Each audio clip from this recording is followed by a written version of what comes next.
Welcome back to Trivia Tuesday. I'm Angela Dahlgren, and today we're talking all about the Disneyland Hotel, found at the Disneyland Resort in Anaheim, California. Now, there are 3 Disney-owned hotels on Disneyland Resort property, and the Disneyland Hotel is not only the oldest, but the most recently renovated. There are 990 rooms, and the cost per night is from $210 to $350. The Disneyland Hotel has a vintage Disneyland theme. It's based off of Disneyland Park's history and features vintage photos from the early years as well as photos of Walt. Now let's get into a brief history about Disneyland Hotel. What accent was that?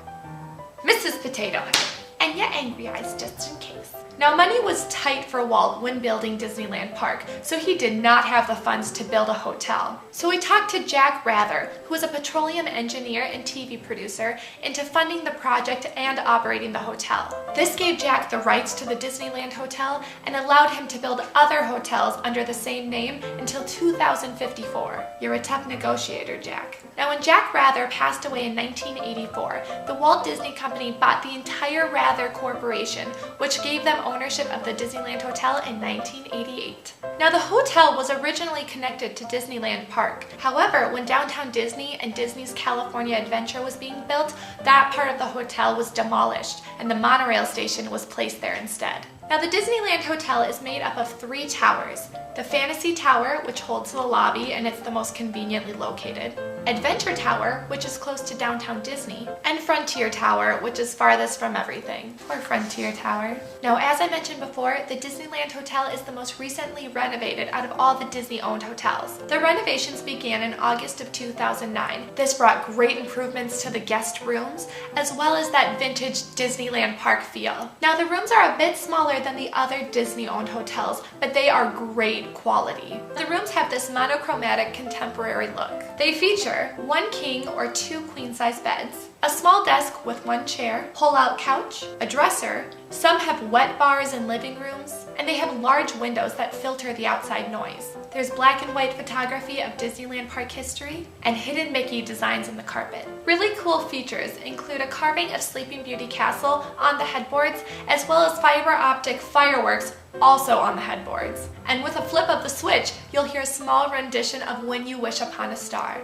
When you wish upon a star.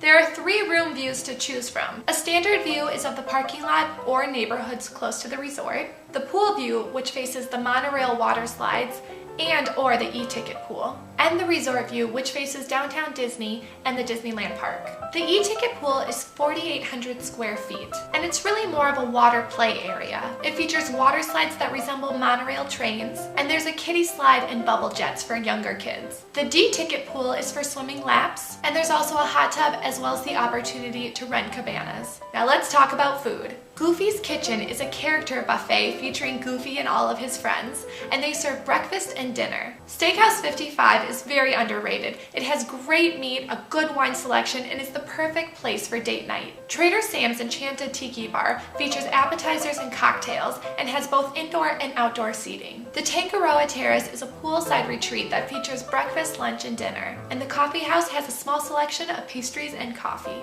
Now let's talk transportation. Walking time to the Downtown Disney monorail station with transportation to Disneyland Park is around 3 to 6 minutes. Now, for those of you driving in, there is a self-parking garage. However, it's a bit of a pain. Pretty much whatever tower building you're in, you're gonna have a pretty long walk. The Fantasy Tower is the most convenient to the parking garage, but that's still a long walk. And if you're staying in the other 2 towers, your walk's gonna be even longer. The self-parking fee is $15 a night, and valet parking is $22 a night. A special perk for staying at the Disneyland Hotel are extra magic hours. Other amenities include the Fantasia Shop, which is their gift shop, laundry facilities, and movies under the stars. That's all I have for today. Let me know if you have any questions in the comments below, and I'll see you next time. Bye-bye.